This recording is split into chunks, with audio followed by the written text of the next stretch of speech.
तो finally one piece chapter 1138 आ चुका है और मेरे ख्याल से ये अब तक का सबसे बेस्ट चैप्टर है क्योंकि भाई इसको पढ़ते हुए मुझे लिटरली गूज़बम्प्स आ गए। और ये लूफी या शैंक्स की वजह से नहीं बल्कि वर्ड सेंचुरी, इमो और सन गॉड की वजह से है। अगर सिंपल वर्ड्स में कहूँ ना तो बस ऐसा समझ लो कि ओडा सेंसे ने इस चैप्टर में वन पीस का एंड और वर्ड सेंचुरी दोनों ही रिवील कर दिए है और इससे हम समझ सकते हैं कि फाइनल वॉर कैसा होगा।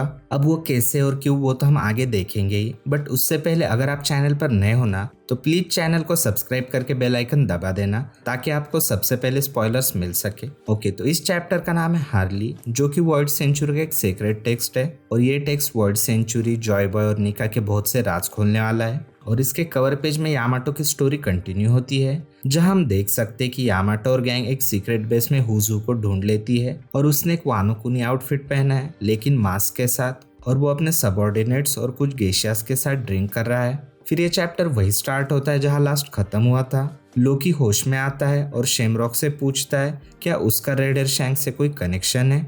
लोकी ये भी कहता है कि ग्रेट पायरेट्स और सेलेस्टियल ड्रैगन्स एकदम अलग होते हैं, फिर तुम दोनों एक जैसे कैसे दिखते हो।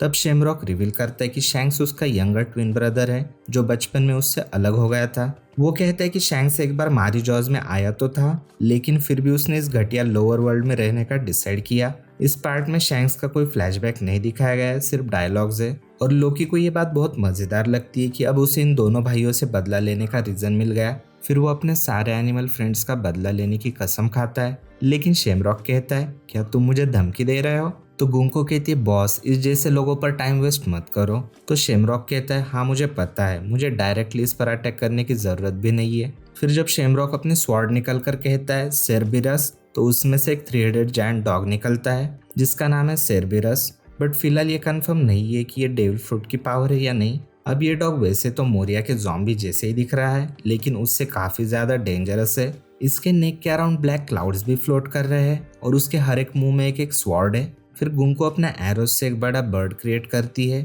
और जाने से पहले शेमरॉक सेरबरस के तीनों हेड को बॉडी से अलग होने का ऑर्डर देता है, जिसके बाद सेरबरस की बॉडी वापस स्वॉर्ड बन जाती है और शेमरॉक और गुंको एरो बर्ड पे जंप करके उड़ जाते हैं। लेकिन जाने से पहले शेमरॉक कहता है अगर तुम बच गए ना तो आकर अपना बदला जरूर लेना, मैं तुम्हारा इंतजार करूंगा। लेकिन लोकी कहता है नो वे, ये कोई मजाक है क्या, ये नहीं हो सकता, इससे स्टैब होने पर कितना दर्द होगा। फिर सेरबरस के तीनों हेड्स जिनमें स्वॉर्ड्स है हवा में स्पिन करते हैं और फुल स्पीड में लोकी की तरफ आते हैं। फिर तीनों हेड्स एक साथ लोकी के शरीर को चीर देते हैं और लोकी को बहुत दर्द हो रहा होता है। तो वो कहता है तुम सेलेस्टियल ड्रैगन्स, मैं तुम्हें नहीं छोड़ूंगा। और हम ये भी देख सकते हैं कि शेमरॉक और गुंको अंडरवर्ल्ड से निकलते वक्त कुछ बात कर रहे होते हैं। शेमरॉक कहता है उन्हें तुरंत दबा पाना मुश्किल होगा, इसलिए पहले बच्चों को कैप्चर करना पड़ेगा, एक और आदमी बुला लो।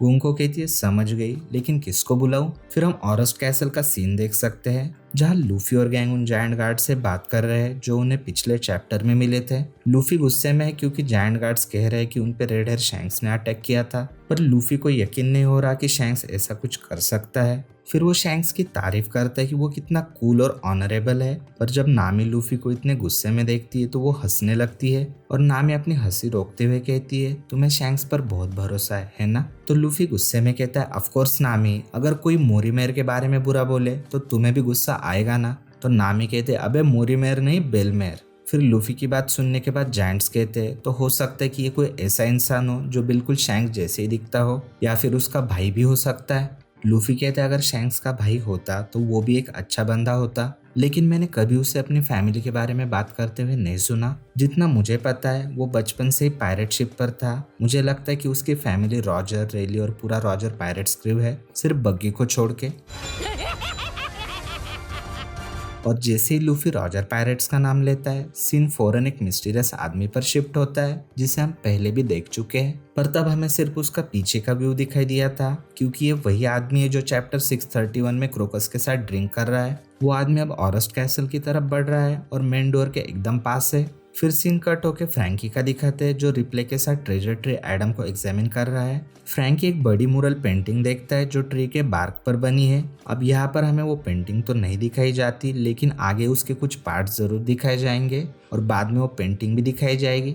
रिप्ले कहती है मुझे लगता है ये बच्चों की ड्राइंग्स है जो बहुत पुरानी है और अब फॉसिलाइज होकर इस ट्री का हिस्सा बन चुकी है। ये मूरल एक इम्पोर्टेंट हिस्टोरिकल आर्टिफैक्ट है और इस देश का एक कल्चरल हेरिटेज भी। इसका एस्टिमेट भी किया गया है ये ड्राइंग 800-900 साल पुरानी होगी। और अगर ये बात सच है ना तो ये वर्ल्ड सेंचुरी के एरा की है। तो फ्रैंकी चौंक कर कहता है क्या, तो हमें ये रॉबिन को दिखाना चाहिए, मैं उसे बाद में जरूर बताऊंगा। लेकिन इसमें एक अजीब बात है, ये एल्बाब की ड्राइंग जैसे लग नहीं रही।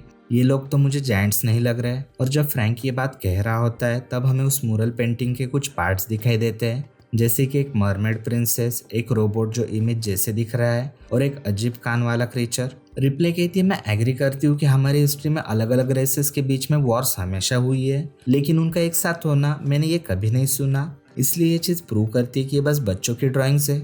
जिसके बाद सीन कट होकर वॉलरस स्कूल का दिखाया जाता है जहाँ बच्चों का खेलना दिखाया जाता है और एंजी क्लास पढ़ा रही है। फिर सीन शिफ्ट होता है आउट लाइब्रेरी में जहाँ सोल एक पुरानी किताब निकालता है जिसका नाम हार्ली है और ये किताब एल्बाब के सीक्रेट टेक्स्ट में से एक है। और हमें किताब के कवर पर एक सन सिंबल दिखता है और ये सेम वही सिंबल है जो हमने कुमा के चर्च के फ्लैशबैक में देखा था। सोल रॉबिन को एक्सप्लेन करता है कि सन गॉड की बहुत सारी इंटरप्रिटेशंस है, लेकिन उसकी कहानी और उसका रिदम दुनिया भर की लीजेंड्स में मिलता है। हार्ली में 3 चैप्टर्स है और हर एक चैप्टर एक वर्ल्ड को रिप्रेजेंट करता है। थर्ड चैप्टर उस दुनिया के बारे में है जिसमें हम अभी रह रहे हैं और उसके एंड में जो लिखा है ना वो अब तक नहीं हुआ है। रॉबिन किताबें देख रही होती है और ये सुनकर एक्साइटमेंट में कहती है मैं अभी पढ़ती हूँ। फिर एक एपिक डबल पेज में हमें फुल मूरल ड्राइंग दिखाई जाती है जिसमें हार्ले टेक्स्ट रॉबिन ट्रांसलेट करती है। मूरल में बहुत सारे डिटेल्स है जो डिस्क्राइब करना मुश्किल है, लेकिन मैं कोशिश करता हूँ कि एक एक करके इन्हें समझा सकूं। मूरल के सेंटर में ट्रेजर ट्री एडम है जो मूरल को 2 पार्ट्स में डिवाइड करता है। ट्री के ऊपर हमें एक विंग मॉन्स्टर दिख रहा है जो अपने मुंह से आग बरसा रहा है। फिर मूरल के राइट साइड में एक मैसिव सरपेंट एक ग्रेट सिटी पर अटैक कर रहा है जहां हमें एक आर्क दिख रहा है जिसमें किंग, एंजल्स और एनिमल्स है। एक मून दिखाई देता है जिसमें कुछ लोग ऑफरिंग्स कर रहे हैं जो स्टार जैसे लग रहे हैं। और ये लास्ट वाला पार्ट तो उन पेंटिंग से बहुत सिमिलर लग रहा है जो एनएल ने मून पर देखी थी। फिर मूरल के लेफ्ट साइड में एक बड़ी बैटल हो रही है जहाँ पर निका या तो जॉय बॉय एक ह्यूज विंग वाले मॉन्स्टर से लड़ रहा है और उस मॉन्स्टर के हाथ में एक सन भी है। और हम यहाँ पर ये भी देख सकते हैं कि निका के साथ कौन कौन लड़ रहा है। वहाँ कुछ जायंट्स है जिनमें से एक के हॉर्न है, समुराइज, लूनारियंस, मिंक्स, एक मरमेड प्रिंसेस जो सी क्रीचर्स के साथ है, एक रोबोट जो इमेज जैसा लग रहा है, बहुत सारी शिप्स जिसमें ह्यूमंस है जिनमें से एक शिप एलाबास्ता की लग रही है। और जब रॉबिन हार्ली का सीक्रेट टेक्स्ट ट्रांसलेट करती है तो हमें तीनों वर्ल्ड्स के बारे में क्या लिखा है ना वो भी पता चलता है। फर्स्ट वर्ल्ड में अर्थ पर आग लगी है, इंसान के डिजायर्स उसे कंट्रोल करने लगे हैं, इसलिए वो फॉरबिडन सन को छूने लगा है। और जब स्लेव्स रोते हुए प्रे करते तो सन गॉड आता है जिससे अर्थ गॉड को गुस्सा आ जाता है, इसलिए वो हेल फ्लेम सरपेंट के साथ मिलकर दुनिया को मौत और अंधेरे में डुबो देता है। वो दोबारा नहीं मिल सकते। फिर सेकंड वर्ल्ड में कुछ भी नहीं होता पर वहाँ पर सांस होती है। फिर फॉरेस्ट गॉड डीमंस भेजते हैं और सन गॉड इसमें कुछ नहीं करता बस जंग के बीज बोता है। हाफ मून के लोगों को एक सपना दिखता है, फिर मून के लोगों को भी एक सपना दिखता है। इंसानों ने सन को मारकर खुद को देवता बना लिया है जिससे सी गॉड को गुस्सा आता है और वो दोबारा नहीं मिल सकते। थर्ड वर्ल्ड में हर तरफ केओस मचा हुआ है पर फिर भी उसमें शांति है और शैडो को अभी भी वो वादा किया हुआ दिन याद है, इसलिए वो फ्रैगमेंटेड मून की आवाज सुन रहा है। सन गॉड नाचते और हंसते हुए दुनिया को उसके अंत तक ले जाता है। सन गॉड वापस आएगा और एक नई सुबह लाएगा, वो दोबारा मिलेंगे। तो गाइज अगर आपको ये वीडियो अच्छा लगा हो ना तो प्लीज़ वीडियो को लाइक कर देना और अगर आप चैनल पर नए हो ना तो प्लीज़ चैनल को सब्सक्राइब करके बेल आइकन जरूर दबा देना। और हाँ गाइज एक गुड न्यूज़ है कि नेक्स्ट वीक कोई ब्रेक नहीं है,